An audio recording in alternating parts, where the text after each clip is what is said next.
ना सदासिन्नो सदासित् तदानीं नासिद्रजो नो व्योमा परो यत् किमावरीवः कुह कस्य शर्मन्नम्भः किमासीत् गहनं गभीरं सृष्टि से पहले सत नहीं था, असत भी नहीं, अंतरिक्ष भी नहीं, आकाश भी नहीं था। छिपा था क्या, कहाँ, किसने ढका था? उस पल तो अगम अतल जल भी कहाँ था।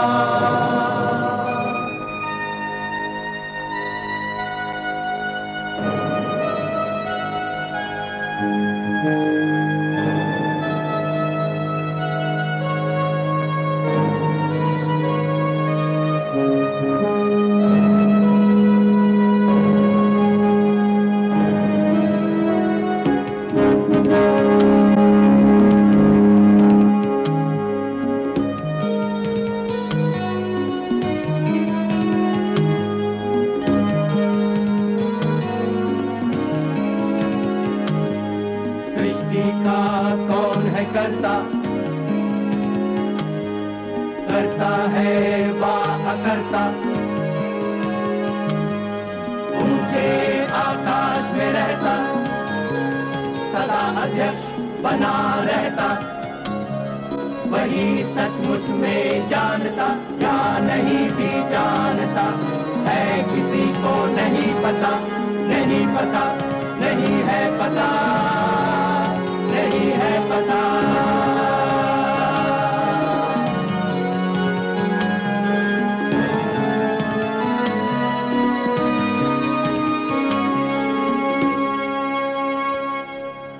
जिस जमाने में अंग्रेजों ने यहाँ अपनी हुकूमत कायम की तो भारत इतना तरक्की याफ्ता देश था कि यहाँ का माल सारी दुनिया में भेजा जाता था।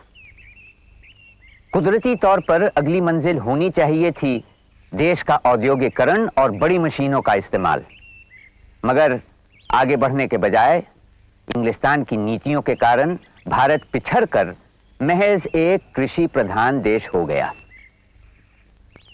19वीं सदी में कुछ अंग्रेज नील का व्यापार करने की गर्ज से जमींदार बन बैठे। उन्होंने अपने असामियों से नील की फसल के वाबस्ता बड़ी सख्त शर्तें तय करवाईं। उन्हें अपने जोतों के कुछ खास हिस्सों को नील की खेती के लिए रखना पड़ा और फिर नील की फसल अंग्रेज जमींदारों को एक बंधी रकम पर बेचनी पड़ती। नील उगाने वाले काश्तकार अगले जमींदारों के तकरीबन बंधुआ मजदूर हो गए। नील के कारखानों के कारिंदे उन पर अत्याचार करते और चूंकि उन्हें अंग्रेज सरकार का सहारा था, उन्हें खुली छूट मिल गई। काश्तकारों की मुसीबत और तबाही जब बर्दाश्त से ज्यादा हो गई तो उन्होंने बगावत का रास्ता अपनाया।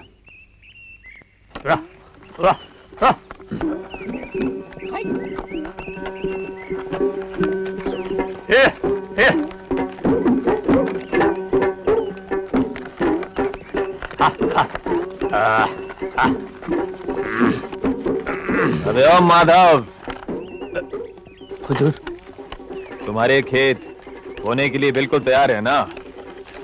तुमने नील के बोने के लिए पेशगी लिया कि नहीं? बड़ा साहब, हम ये खेत बड़ी मुश्किल से तैयार किए हैं धान के लिए। अगर हम धान नहीं उगाएंगे हुजूर तो हम खाएंगे क्या मालिक? धान? तुमने धान के बारे में बात करने की हिम्मत कैसे की? कल सुबह आकर अपना पेशगी लेना और नील का काम शुरू करना, वरना मैं और कोई बकवास नहीं सुनना चाहता हूं।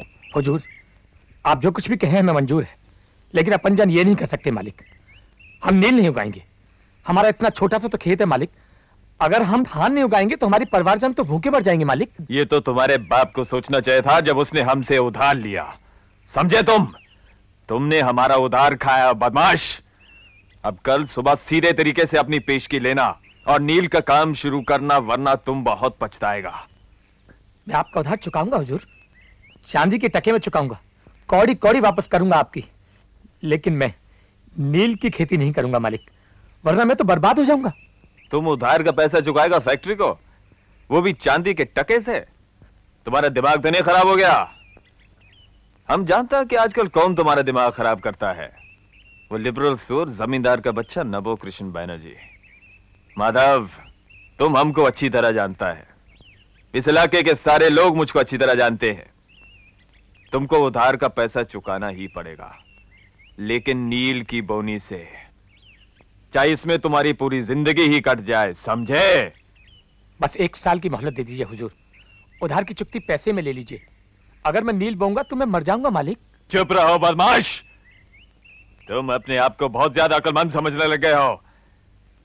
जिस भी गवार से पूछा वो बोलता हम नील की पेशगी नहीं लेंगे। मैं अगर नाराज हुआ तो तुम में से कोई नहीं बच पाएगा, वो जमींदार का बच्चा भी नहीं, समझे? ये कौन है? तुम्हारा किस्मत अच्छा है कुत्ते, तुम बच गया। मुझे तुम पर दया आया, लेकिन याद रखना, कल सवेरे सीधे कारखाने पे आकर अपनी पेशगी लेना। और आइंदा अगर तुमने मेरी हुक्मदुली किया या किसी को नील उगाने से मना किया तो मैं तुम्हें बर्बाद कर दूंगा, मैं तुम्हें खत्म कर दूंगा, समझे? चल चल।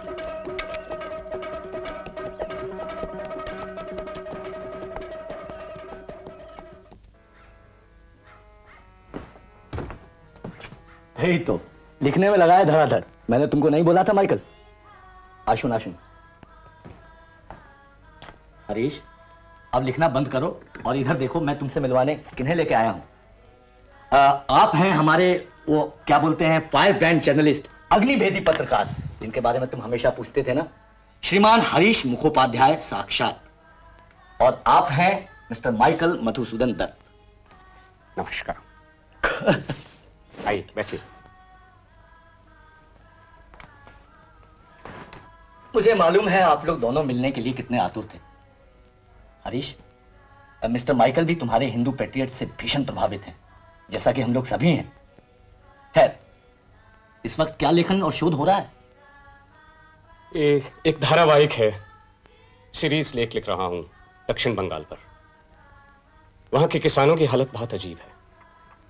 नील की खेती करवाने वाले सचमुच उन लोगों का खून पी रहे हैं, जोंक से। वास्तव में स्थिति क्या है? मेरा विचार था देहातों में लोग सुख शांति से रहते हैं, और सिर्फ कलकत्ता है विराट और विक्षिप्त, जहां जीवन का ताना बाना उलझा हुआ है, तनावों से घिरा है। ये सिर्फ एक शहरी आदमी का ख्याल हो सकता है मिस्टर दत्त। आप शायद इंग्लैंड के आदमी की जिंदगी के बारे में ज्यादा जान सकते हैं, बजाय खुद अपने देश के लोगों के। गांव के हालात बहुत खराब हैं और बद से बदतर होते जा रहे हैं दिन ब दिन। तुम्हारा वो संवाददाता लौटा क्या गांव से? ताजा खबर क्या है? हालात खराब ही होते जा रहे हैं रामगोपाल बाबू। नील उगाने वाले खेतीहरों से नील बोआने के लिए कोई भी हथकंडा बख्शते नहीं हैं, और अगर वो फिर भी नहीं मानते तो उठाकर जेल में डाल देते हैं, झूठे मुकदमे ठोक देते हैं, जबरन मारपीट करके उन्हें अपना हुक्म मानने पर मजबूर करते हैं। ऊपर से दाम भी ठीक नहीं देते। पर मेरा विचार था किसानों को नील उगाने के लिए पैसा पेशगी मिलता था। पेशगी? पेशगी? किसान शायद ही किसी और लफ्ज से इतना डरता होगा। नहीं नहीं मिस्टर दत्त, इस नील की वजह से हजारों किसान भूखों मर रहे हैं। लालची अंग्रेज ठेकेदार नील की कमाई के पीछे बंगाल का खून चूसने पर लगे हैं। ज्यादातर तो रकम मिलती ही नहीं किसानों को, और अगर मिले भी तो चंद कौड़ियां होती हैं पेश की रकम के नाम पर, ताकि किसान नील कारखाने के जाल में फंस जाए जन्म जन्म के लिए। नील खेत से कटकर कारखाने पहुंचती है, तब भी पूरे दाम नहीं मिलते। ठेकेदार तो चाहता ही है कि किसान गले तक कर्ज में डूबा रहे, उसका सर खरीद गुलाम बनकर रहे।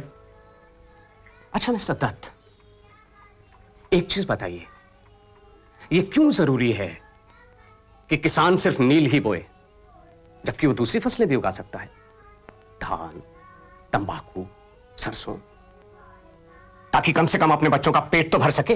हरीश, यही अन्याय के खिलाफ तो हम लोग ब्रिटिश इंडियन एसोसिएशन की तरफ से पिटीशन भेजा है।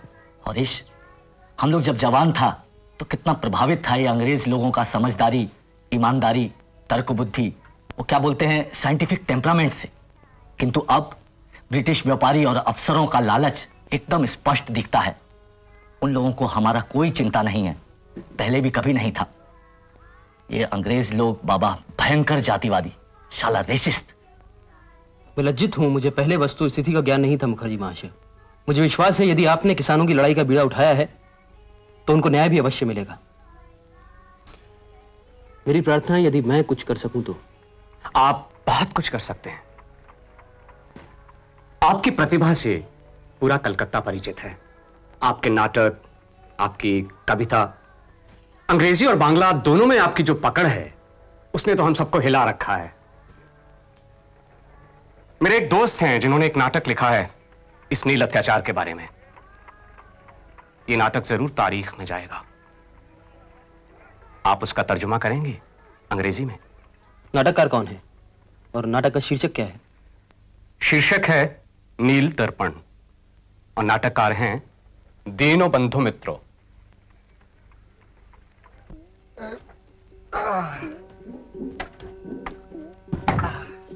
अरे बाबा वो दीवान नहीं, भेड़िया है भेड़िया। मुझ पर ऐसे झपटा जैसे मुझे कच्चा चबा जाएगा। मेरी एक नहीं सुनी और मेरी जमीन पर चक लगाकर चला गया। अरे बाबा, अगर हम 5 बीघा जमीन पर नील बोएंगे तो खाएंगे क्या? भूखे मर जाएंगे। अगर अभी भी वो नहीं मानेंगे तो हमें ये गांव देश छोड़कर जाना होगा यहाँ से। काकू आ गए? हाँ बेटा, दादा घर लौट आए क्या? बाबा गए बाबूवाड़ी। अभी क्या बोलते थे काकू? कुछ नहीं कुछ नहीं, तू जा बेटी, मेरे लिए एक गिलास पानी लिया। गला प्यास के मारे जलता है। ओहो, उन सालों से मैंने बहुत कहा लेकिन उन्होंने मेरी एक भी नहीं सुनी। क्या हुआ राय, इतनी जल्दी कैसे आ गए? अरे उस साले हरामी अमीन ने अपनी चंपा से अपनी सुनहरी जमीन को नील उगाने के लिए ले लिया है। अब हम खाएंगे कहां से? 2 पसेरी चावल अब कहां से लेकर आएंगे दादा? अब हमारा क्या होगा? अन्याय अन्याय अन्याय। अब रो मत राय, कल ही हम अपना खेत, गाय, बैल सब बेचकर इस गांव को छोड़कर चले जाएंगे। काकू पानी पियो। लो राय, पानी पी लो। डरो मत, जिस भगवान ने हमें ये शरीर दिया है वो हमको खाने के लिए भोजन भी देगा। घबराओ मत। देखो दादा, वो हरामी अमीन इधर ही आता है, उसके साथ 2 लठियाल भी हैं। वो हमें यहाँ से पकड़ कर ले जाएंगे। अब आगे नील के कारखाने हाथ इस बदमाश के। नहीं। दया करो, दया। क्यों मानते हो तुम लोग इसे? विपदा, विपदा। अरे तुम जाओ ना बाबू बड़ी, बुलाओ ना बड़े बाबू। जाओगे तुम? सिर्फ हमारे साथ जाओगे और अपने भाई की जगह इस नील की पेशगी के कागज पर दस्तखत करो। ये पेशगी का कागज नहीं, मौत का कागज है। इस देश में राम राज्य था इस नील के आने से पहले, पर अब सब भिखारी हैं, कंगाल हैं, दाने दाने को मोहताज हैं, सब तरफ अकाल है इस नील के कारण। अरे अमीन, कुछ तो दया करो, थोड़ा पानी तो पी लेना दो इसे। जवान छोरी देखने में बुरी नहीं है। अगर एक बार अपने छोटे बाबू को मिल जाए तो हो सकता है उनका दिल इस पे जरूर आ जाएगा। लेकिन जब मेरी अपनी बहन को घर में बिठाकर उसने मुझे पेशकार नहीं बनाया तो इसे पाकर क्या बना देगा? लेकिन लौंडिया है बहुत खूबसूरत, कोशिश करनी चाहिए। खतरो, अंदर जाओ तुम। और पापी अमीन, तेरे घर में माँ बहन बीवी बच्चे नहीं है क्या? कितना मारा है तूने, किस कदर पीटा है? एक बूंद पानी भी नहीं पीने दिया उसे। अरे इस बेचारे ने सुबह से कुछ खाया भी नहीं है। कैसी करमजली दुनिया में रह रहे हैं हम लोग। विनाश, विनाश। बेवकूफ औरत, बंद कर बर्बाद। अब चाहे खाना खिला चाहे पानी पिला, हम तो इसे लेके जा रहे हैं। ले जाओ इस घर।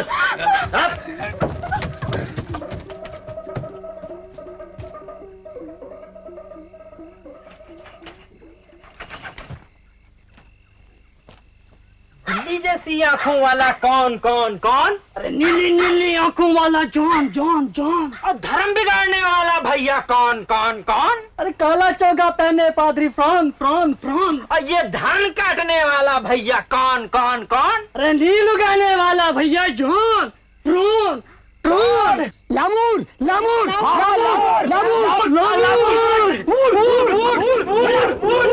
अब हम आ गया है मंच पर। दीवान दीवान, मैंने की है गलती क्या बतलाऊं मुझे माय लॉर्ड? भोर पहरी उठ करके सीधा काम में जुट जाता हूँ। बाद दोपहर 3 बजे ही भात टात कुछ खा पाता हूँ। रात रात में जग करके भी नील की बही बनाता हूँ।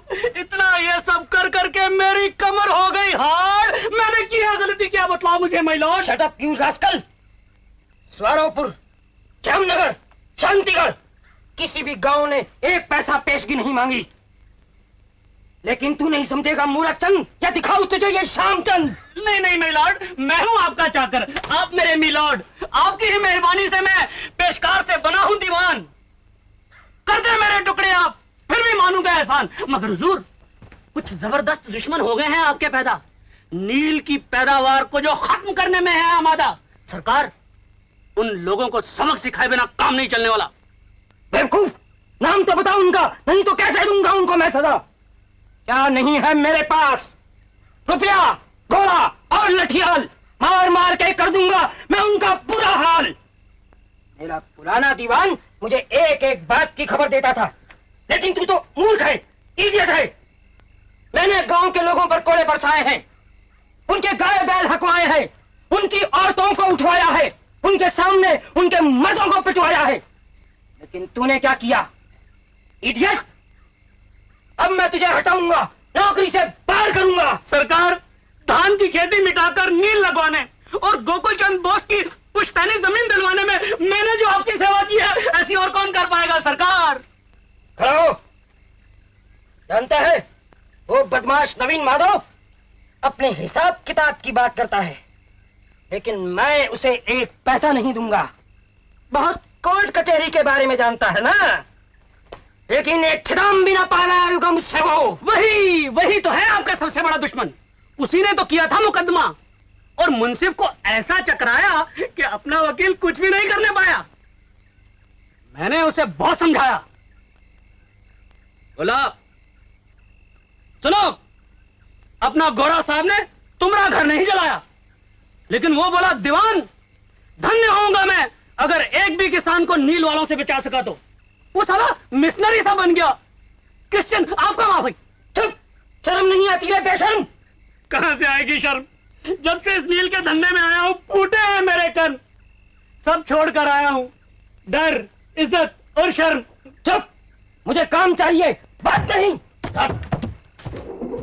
इस बेवकूफ को क्यों बांध कर लाया है? सरकार, नवीन माधव ने किसानों के मुखिया को भड़काया है। इसने नील के खेतों में भीषण कदर मचाया है।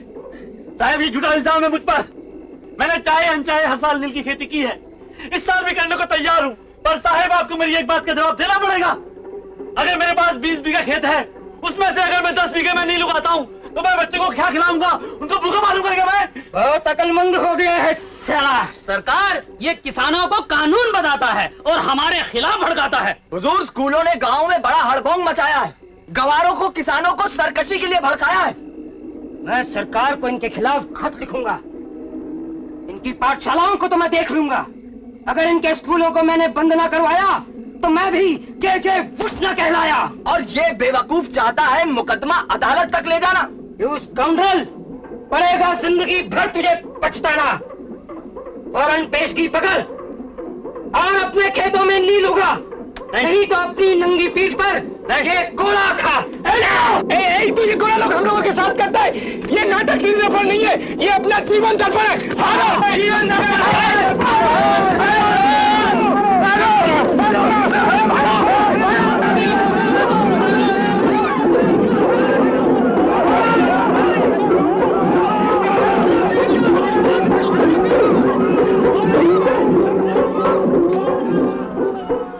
नहीं नहीं, अब हम और नहीं सह सकते। मैं जाता हूं जिमीदार बाबू की बाड़ी। अब देखें, शायद वही हमें बचा सके इस नील के भेड़ियों से। जिमीदार बाबू हमारा दुख पूछना मांगता ना, फिर वो हमारी जिम्मेदारी नहीं लेगा तो फिर कौन लेगा? अरे हम तो बूढ़े हो गए, बूढ़े इन साहब लोगों की नील उगाते उगाते। जाओ, तुम ही जाओ जमींदार बाबू के बाड़ी और सहायता मांगो, पर पता नहीं वो भी कुछ कर पाएंगे। हम भी गए थे ना वो खाने और बाबार बाड़ी, पर हमारे वास्ते समय था कहाँ उनके पास। दादू, वो तो नबो कृष्ण बाबू के बाप के जमाने की बात थी, पर बेटे में फर्क है। वो दयालु विद्वान चाहता है हमारी सहायता करना। उसे कहते सुना है, जब से ये अंग्रेज बाबू आए हैं तब से उसे लगान सही वक्त पर कभी नहीं मिला। वो हमारे भले की सोचता है, तभी तो वो पंडित ईश्वरचंद विद्यासागर को लाया है यहाँ अपने गांव में स्कूल खोलने के काज से। वही विद्यासागर ना? ओहो, कितने महान पंडित और सीधा साधा मानुस। ठाकुर जी, रक्षा करो ऐसे विद्वान की। लेकिन बापू, नबो कृष्ण बाबू को अब हमारी सहायता करनी ही पड़ेगी। उनको सरकार को बताना पड़ेगा लामूर के अत्याचार के बारे में, कि कैसे लामूर हमें खुद पीटता है और कैसे हमें अपने हथियार से पिटवाता है। जाओ जाओ, जरूर जाओ और जरूर प्रयत्न करो। लेकिन जमींदार बाबू अगर सरकार से बोल भी दे तो वो हमारी सहायता नहीं करेंगे। क्यों? अरे ये साहब साहब साहब साले भाई भाई, ये मुंसीफ ये लामूर को कुछ भी नहीं करेगा। अरे साहब चोर चोर साले भाई भाई, ये लामूर के यार कौन? ये मुंसीफ। और हमारे गरीब के कौन है? कोई नहीं, कोई नहीं। तो इसका मतलब है कि हमें अपनी सहायता खुद करनी पड़ेगी, मगर अब हम ये सहेंगे नहीं। नील बोनी से तो मर जाना अच्छा।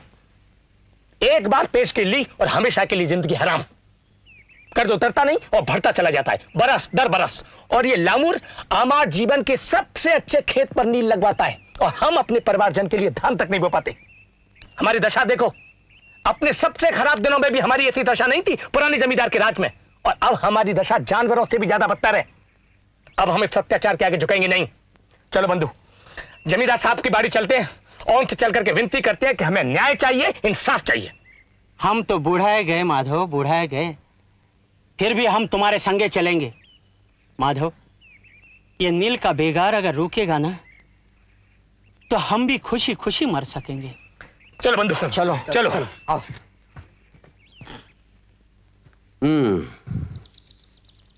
इस अन्याय का अंत होगा। नील की खेती, जिसने हमारे गांव के चेहरे से मुस्कान पोंछकर दर्द की स्याही पोत दी है, उस नील की खेती का अंत होगा और फिर से तुम्हारे खेतों में धान की हरियाली लहलहाएगी। मैं तुम्हारे साथ हूं। अब तुम अपने गांव वापस जाओ। रैयत पर हो रहे अत्याचार को रोकने के लिए मैं जो कुछ कर सकता हूं जरूर करूंगा। जाओ, लेकिन एक बात याद रखना, सब लोग गोरे फिरंगियों को नील बोने से इनकार करोगे। सब, इस बात पर कोई समझौता नहीं हो सकता। सबको एका रखना होगा। बाबू, आप ही हमारा सब कुछ। आप वादा किए कि हमारा घर परिवार खेत सब सुरक्षित रहेंगे, तो हमारे गांव के जन में से कोई भी ठेकेदार की बात मानने वाला नहीं।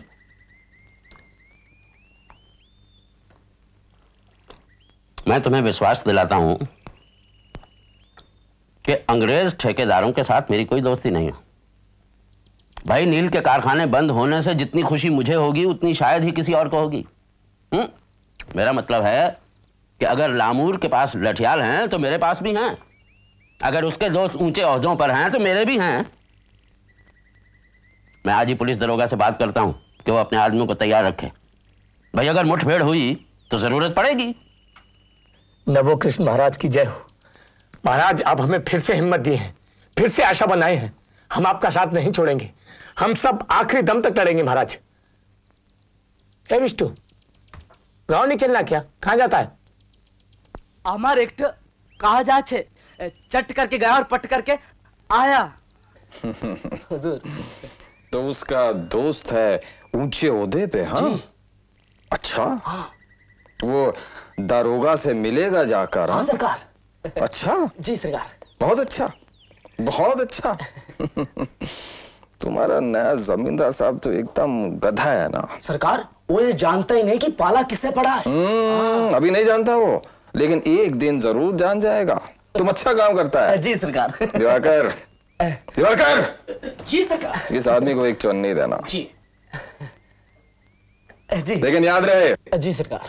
किसी को एक लफ्ज मत बोलना और कल सवेरे तैयार रहना। और एक काम है तुम्हारे लिए, अब जाओ। आप जो बोले हुजूर करूंगा, आप हुक्म करें ना। सुना है कि जमींदार साहब के पास उसके अपने लठियाल आ गए, तुम निपट लोगे उनसे? आसानी से, ये तो मामूली सी बात है। अच्छा है। अब कल सवेरे ठीक भोर होने पर तुम सब तैयार रहना है, एक बहुत जरूरी काम है। आपके बंदे हैं हुजूर, आप हुक्म तो करें। ठीक है, अब जाओ।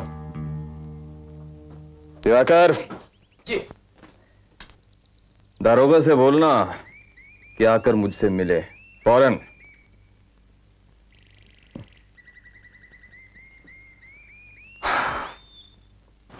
अब मेरी बात ध्यान से सुनो।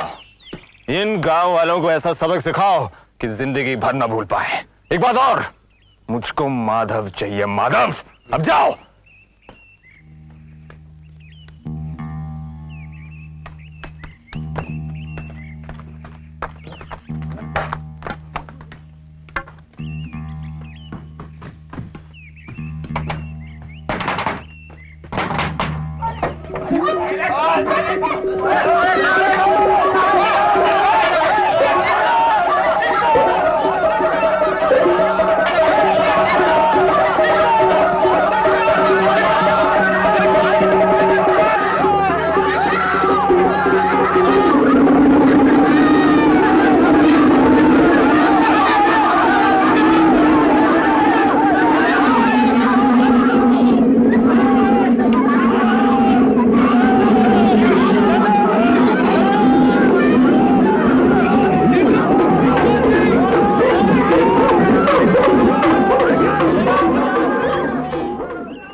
देश का सबसे बड़ा अभिशाप है ये एंग्लो सैक्सन, नील की पैदावार कराने वाले लोग।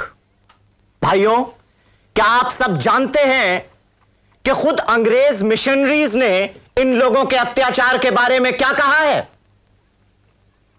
कहा है कि किसान की बर्बादी पर फूलने फलने वाले ऐसे अत्याचारी तो वर्जीनिया के गुलाम पालने वाले कपास बगानों के मालिक भी ना होंगे। मेरे पूर्व वक्ता राजेंद्र बल्लाल बाबू ने मेरा काम आसान कर दिया है। अंग्रेज अंग्रेज अंग्रेज, सारी अच्छाइयां भी अंग्रेज में हैं और सारी बुराइयां भी अंग्रेज में हैं। अरे हम ये क्यों नहीं देखते कि अगर बंगाल के किसानों को इतने सारे अधिकार मिल जाएंगे तो बंगालियों और जमींदारों को कितना बड़ा नुकसान होगा। अगर इतने सारे अधिकार किसानों को मिल गए तो जमींदारों को कौन सुनेगा? फिर व्यवस्था ही कहां रह जाएगी, चारों तरफ अराजकता फैल जाएगी। इसीलिए मेरा कहना है कि अगर कुछ किसानों के साथ कहीं अंग्रेजों ने अभद्र व्यवहार किया हो तो लेफ्टिनेंट गवर्नर के पास एक पिटीशन भेज सकते हैं। नहीं नहीं नहीं, यह पेटिशन भेजने से कुछ होगा नहीं। अगर किसान लोग का हालत जानना है तो पढ़कर सुनकर काम नहीं चलेगा, खुद जाकर देखना पड़ेगा। कहीं दूर नहीं, हरीश बाबू के हिंदू पैट्रियट जाकर देखें आप लोग कि कैसा दयनीय हालत है बंगाल के हलदर का। हम लोग को यह कहकर काम नहीं चलेगा कि हमें क्या, वो तो किसान और हम जमींदार। अगर आज हम लोगों ने गोरा लोगों को हिंदुस्तानी किसान पर अत्याचार करने से नहीं रोका तो कल हम लोग भी नहीं बचेंगे। ये अंग्रेज प्लांटर्स न सिर्फ किसानों का शोषण करते हैं बल्कि जमींदारों को लगान देने से भी इनकार करते हैं। इसलिए भी हमारा कर्तव्य हो जाता है कि हम लोग किसानों का साथ दें। राम गोपाल बाबू को यह नहीं भूलना चाहिए कि अंग्रेज मिशनरीज ने अपनी आवाज उठाई है। रेवरेंड शूर, रेवरेंड ब्रॉमविच और रेवरेंड लॉन्ग जैसे भद्र लोगों ने विदेशी होते हुए भी हमारे किसानों के अधिकार का प्रश्न उठाया है। और अब ब्रिटिश इंडियन एसोसिएशन की तरफ से पिटीशन भेजकर हमें उन भद्र लोगों के हाथ मजबूत करने चाहिए।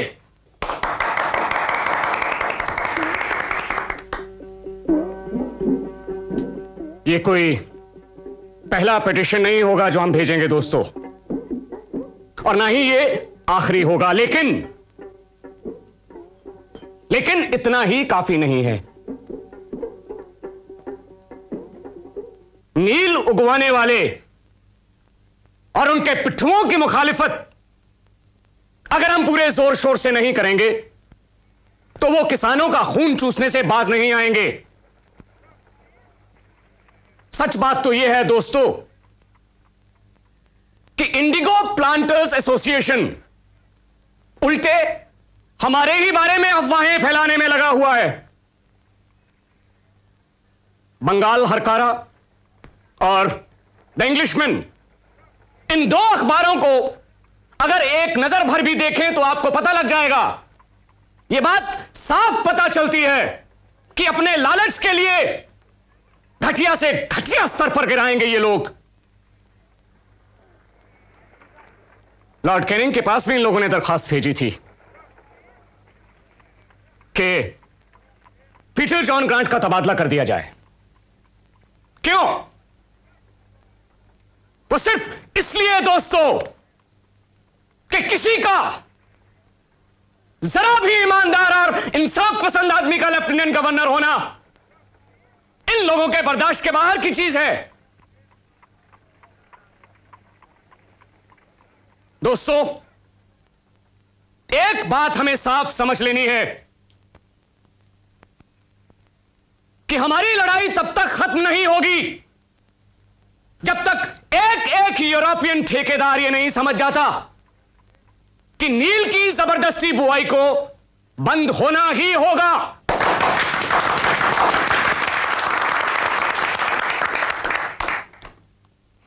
ये शैतानी और नाइंसाफी अब और नहीं चलेगी।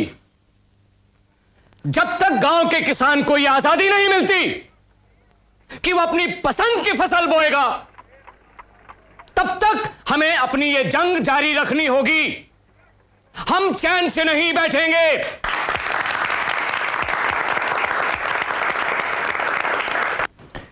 ये तुम्हारे लिए कुछ बख्शीश है कि तुम हमारे रास्ते में मत आना। अच्छा ये बताओ, जमींदार साहब तुम्हारे पास आया था क्या? बिल्कुल आया था हुजूर, और फरमा रहा था कि आपके आदमियों ने बाकायदा गांव पर हमला बोल दिया।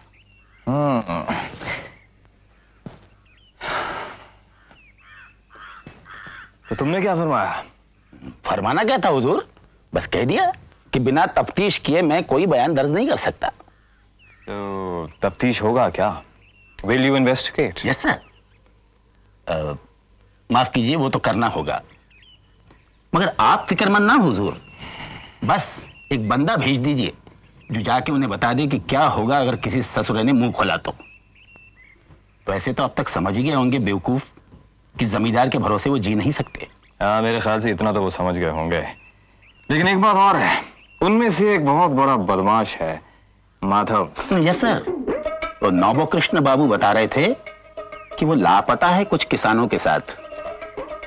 पर सर, हमले के बाद तो उसकी कुछ खबर ही नहीं मिली। वो तो कहीं छुपा हुआ होगा। कोई बात नहीं, वो बाहर निकलेगा। सब के सब एक ना एक दिन बाहर निकल ही जाते हैं। कहीं ऐसा तो नहीं हुआ कि जमींदार साहब ने उसको छुपा के रखा है हमारे खिलाफ मुकदमा बनाने के लिए? खैर, इस वक्त मुझे कुछ और काम है, तुम फिर आना और बताते रहना कि तुम्हारा तफ्तीश कैसा चलता है। जी हुजूर। दिवाकर। जी सर। मैं गोदाम में जा रहा हूं, तुम पेशगी का कागज तैयार रखना सही करने के लिए। जी सर।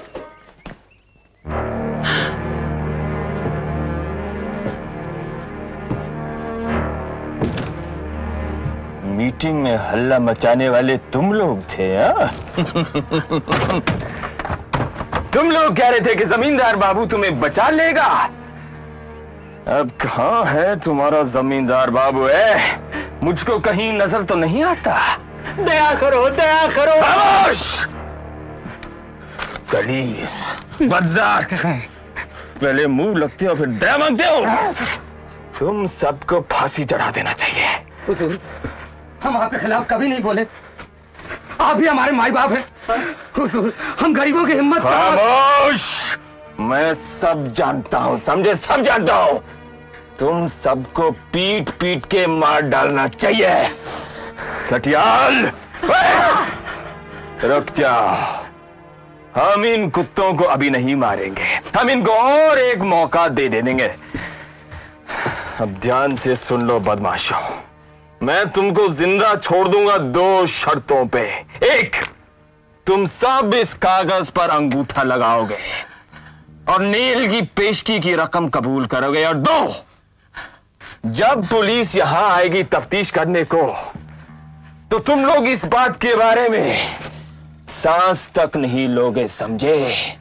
और अगर तुमने इनकार किया तो मैं तुम सबको मार डालूंगा। सिर्फ तुमको नहीं, तुम्हारे परिवार और एक-एक बच्चे को भी, समझे? नहीं नहीं, हम कुछ नहीं कहेंगे, हम कुछ नहीं कहेंगे। पुलिस साहब आएंगे तो भी कुछ नहीं कहेंगे, लेकिन हमें छोड़ दो, हमें छोड़ दो। तुमने मेरी बात नहीं सुनी क्या? मैंने कहा 2 शर्तों पर। अब बोलो, इस कागज पर अंगूठा कौन नहीं लगाएगा? हुजूर, और सब कुछ मांग लो, बस यह नहीं होगा। सरकार, सरकार, हमको पेशी मत दो सरकार, पेशी मत दो सरकार। हथियार!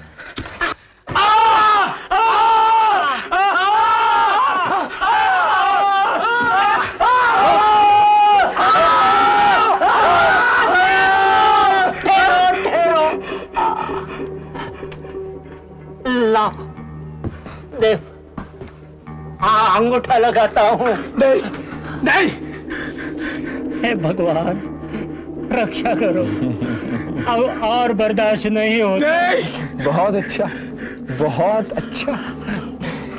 अब और कोई है जो इस कागज पर अंगूठा नहीं लगाना चाहता? नहीं लगाऊंगा। नहीं लगाओगे? नहीं लगाऊंगा। नहीं लगाओगे? मारो साले को।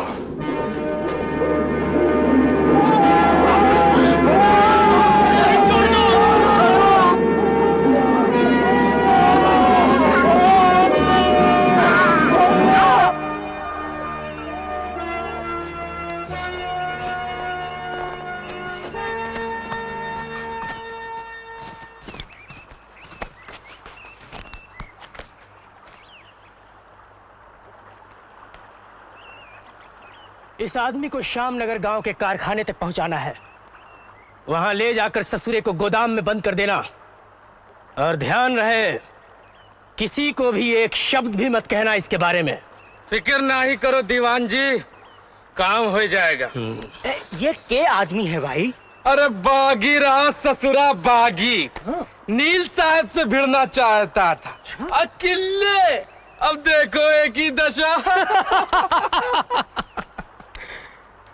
लागत है सांस नाही चलत ई का, के भाई जिंदा है के मर गई देखता। अरे सराऊ का हमरे सर पे मरना आता है? हमका बहुत काम है, पर ये बोझा काहे का ढोई? रुक, अरे तो सचमुच मर गया रे। ये तो बहुत गड़बड़ हो गया। एक काम करते हैं, साले को उठा के पानी में फेंकते हैं। हाँ भाई। ए उठा। नहीं नहीं भाई नहीं। ए हरामखोर,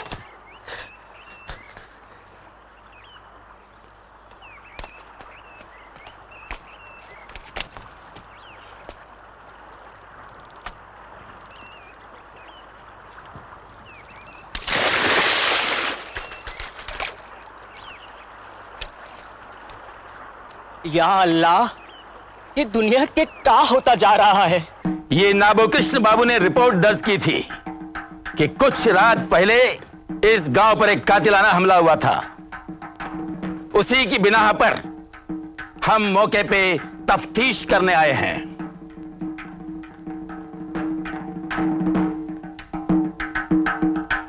तुम लोगों को यह गवाही के लिए बुलाया गया है कि यह हमला हुआ भी था या नहीं, और अगर हुआ था जैसा कि ये कह रहे हैं, तो कब और कैसे?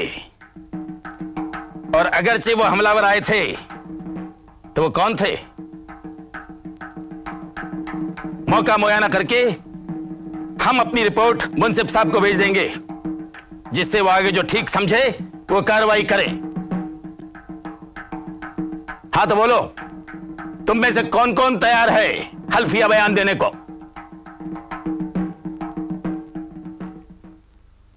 अरे बोलो बोलो, दरोगा साहब को बताओ साफ साफ जो हुआ था।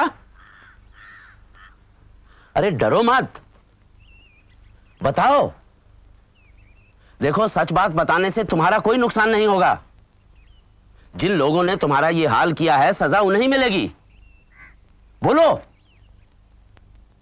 अरे कहो, बोलो। नाबो कृष्ण बाबू, मेरे ख्याल से इनके पास कहने के लिए कुछ है ही नहीं।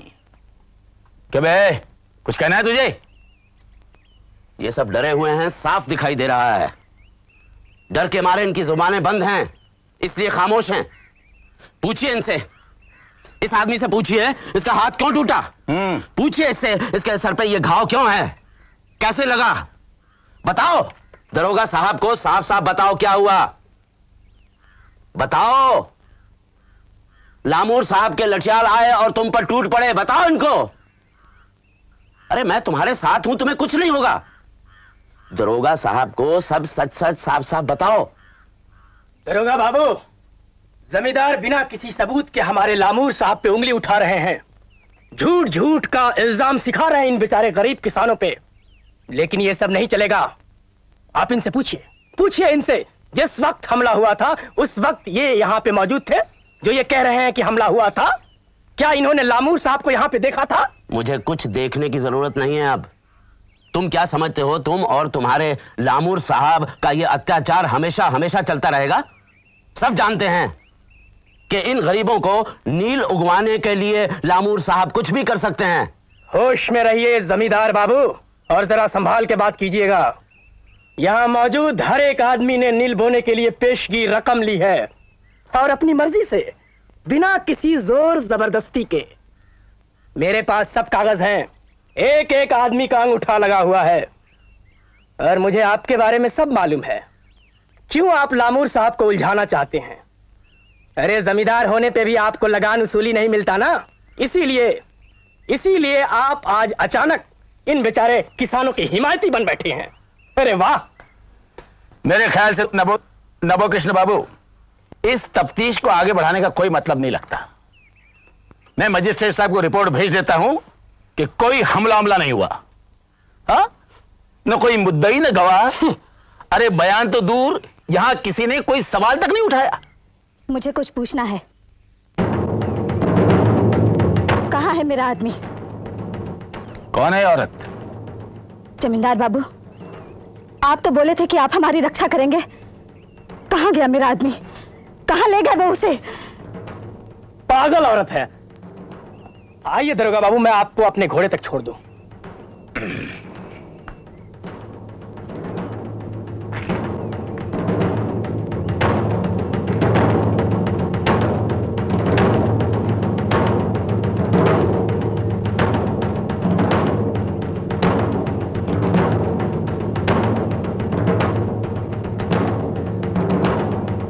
एक आदमी ऐसा नहीं है जिसने मुंह खोला हो। आप सोच सकते हैं कि कितना डराया होगा उन्हें। उनका सब कुछ लुट चुका है, फिर भी किसी में इतनी हिम्मत नहीं है कि वो चूं तक कर सके। विद्यासागर जी, आप विद्वान हैं, सामाजिक कुरीतियों से लड़े हैं आप ही बतलाइए कि इन हालात में क्या किया जाए, आखिर इसका क्या हल होगा?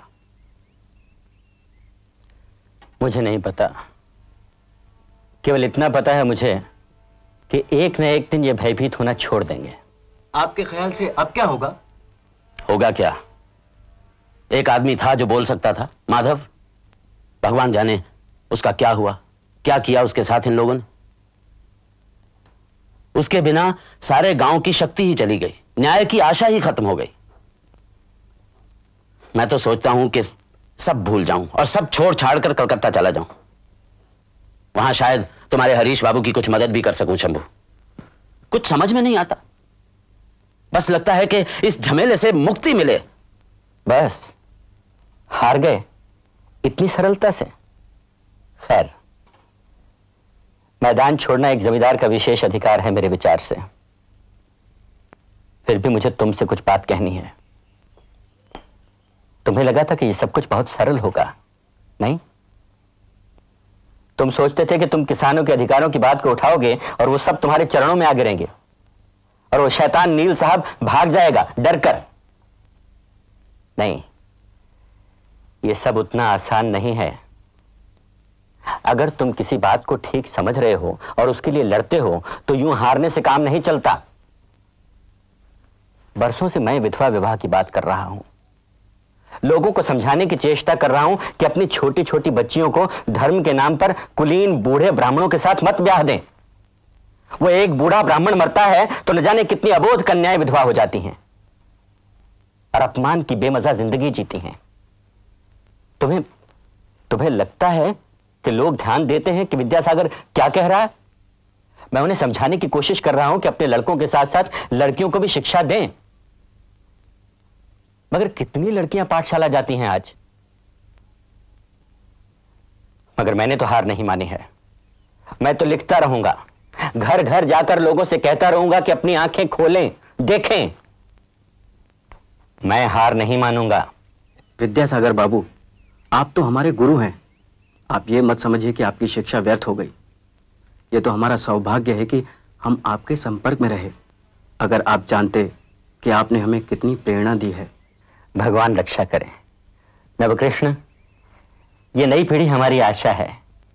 तुम हृदय छोटा मत करो। तुम एक न एक दिन देखोगे कि ये सब। बाबू बाबू, नदी किनारे लाश मिली है, जल्दी चलिए।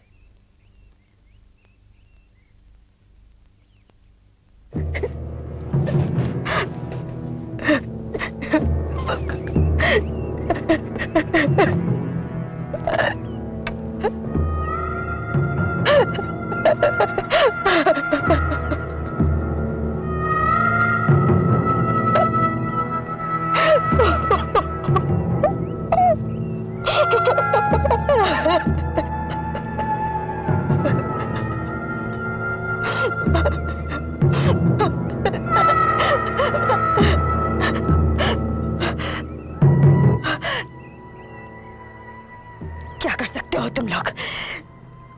कर क्या सकते हो तुम लोग? जाओ जाओ, जाकर तलवे चाटो, तलवे चाटो। उनके दिल से मारा है मेरे आदमी को। साहब गवर्नर तक ने कहा कि नील मालिक को अत्याचार नहीं करना है। तुम सबने सुना जब वो आया था इधर दौरे पर। सबके सब डरपोक हो, कुत्ते हो, कुत्ते तुम सब। सिर्फ भौंकना जानते हो। एक ही था जो खड़ा हो सकता था सबके सामने, और ये भी गया।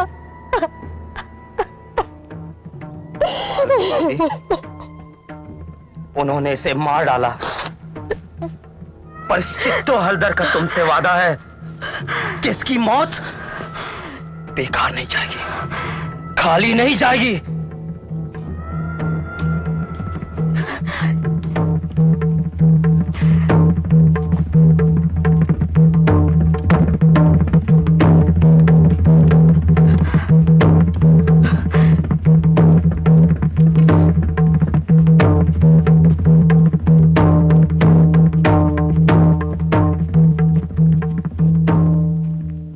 कहां जा रहे हो तुम लोग?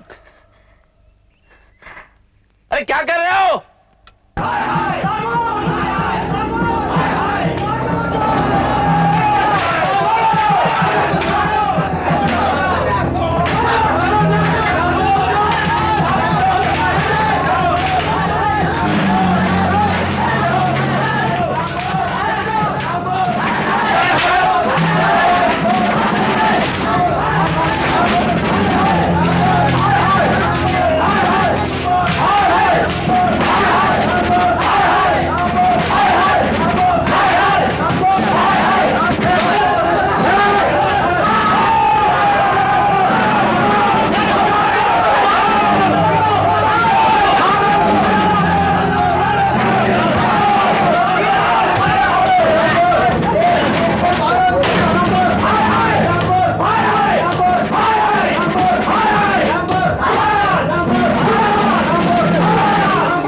हो रहा है?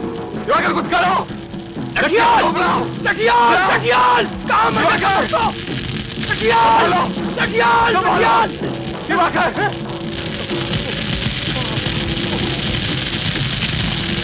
कौन तुम लोग? देखूंगा, एक एक को देखूंगा, तुम लोग कितनी बुराई करूंगा। एक एक को देखूंगा, आराम से। अरे, अरे, क्या कर रहा हो? क्या कर रहा हो? मुझे पहचान नहीं। अरे, छोड़ो, छोड़ो, छोड़ो। अरे, तुम लोग,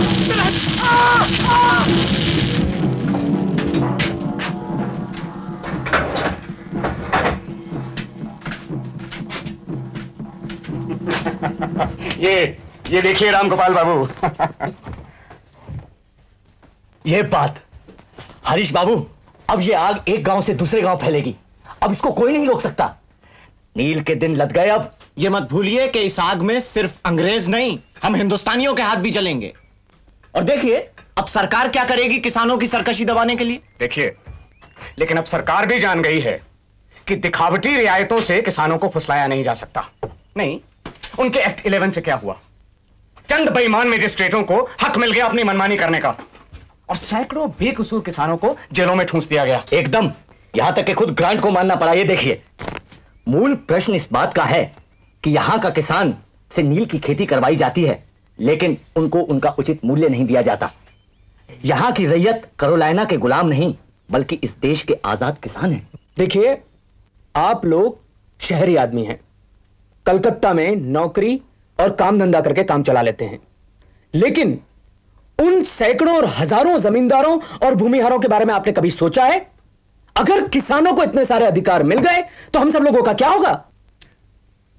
देखिए किशोरी बाबू, अगर हम आज अंग्रेजों का हिंदुस्तानी किसानों पर हो रहा शोषण नहीं रोकेंगे तो कल गांव में अपने हक कैसे जमा पाएंगे? और गोरा साहब के लिए काला हलदर और काला भूमिधर दोनों एक ही हैं। आप क्या समझते हैं कि अंग्रेज ठेकेदार यूं ही मान जाएंगे? अरे पुराने घाघ हैं ये सब, नए हथकंडे अपनाएंगे। जानते हैं गांव में बटाई की रकम कितनी बढ़ गई है, और अब किसान बेदखल हो रहे हैं आपके इस नील आंदोलन के कारण। अराजकता फैलेगी तब अकल आएगी। देखिए, कुछ भी हो, कम से कम पहली विजय तो किसानों की हुई। कम से कम हमारे हिंदुस्तानी वर्ग के लोगों को यह तो पता लगा कि किसानों की भी अपनी हस्ती है। सरकार को मानना तो पड़ा कि किसानों का बहुत बुरा हाल है गांव में। किसानों को इतना हक तो मिला कि नील की बुआई से ना कर सकें, अपनी जमीन पर अपनी मनपसंद फसल बो सकें, कुछ ऐसा उगा सकें जिसे खाकर कम से कम 2 वक्त की रोटी तो नसीब हो। यही तो विजय है, यही तो विजय है किसानों की हरीश बाबू। लोगों को क्या हुआ?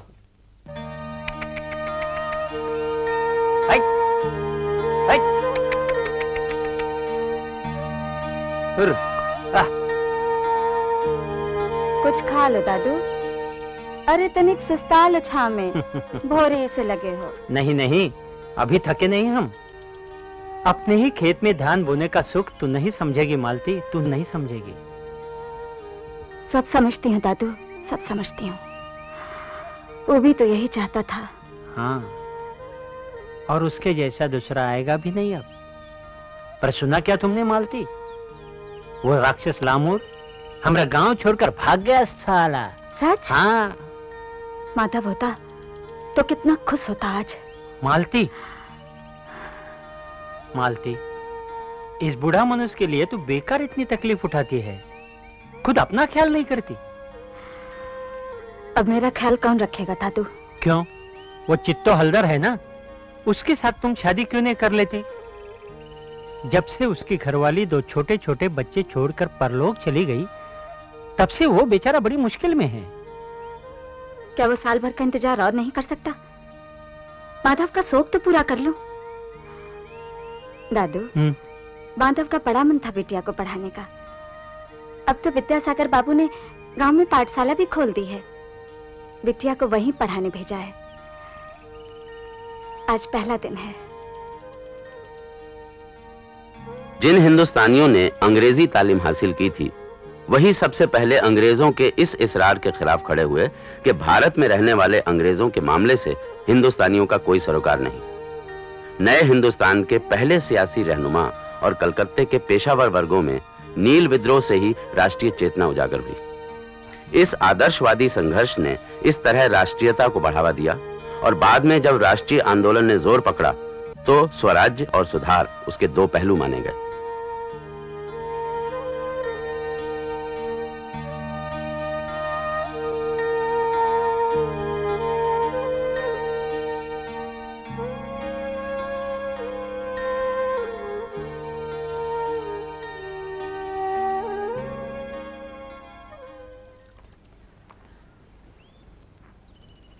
उन्नीसवीं सदी में अंग्रेजी हुकूमत का ब्यौरा देखकर किसी भी हिंदुस्तानी को बेहद आक्रोश होता है और गुस्सा आता है, मगर यह भी साबित हो जाता है कि हर मामले में अंग्रेज हमसे बेहतर थे, खास तौर से हमारी कमजोरियों और मतभेदों से फायदा उठाने का जो उनमें मादा था। जो कौम कमजोर है, जो जमाने की दौड़ में पिछड़ जाए, वो आफत को खुद बुलावा देती है और आखिरकार अपने सिवा किसी और को इल्जाम भी नहीं दे सकती। अगर इन हालात में अंग्रेजी हुकूमत और उसके अंजाम हादसों की कुदरती कड़ियां थीं, तो दोनों की मुठभेड़ भी लाजमी थी। हिरण्यगर्भात् समवर्तताग्रे भूतस्य जातः पतिरेक आसीत् सदाधार पृथिवीं जामुते मां कस्मै देवाय हविषा विधेम। वह था हिरण्यगर्भ सृष्टि से पहले विद्यमान, वही तो सारे भूत जात का स्वामी महान, जो है अस्तित्वमान धरती आसमान धारण कर। ऐसे किस देवता की उपासना करें हम हवि देकर,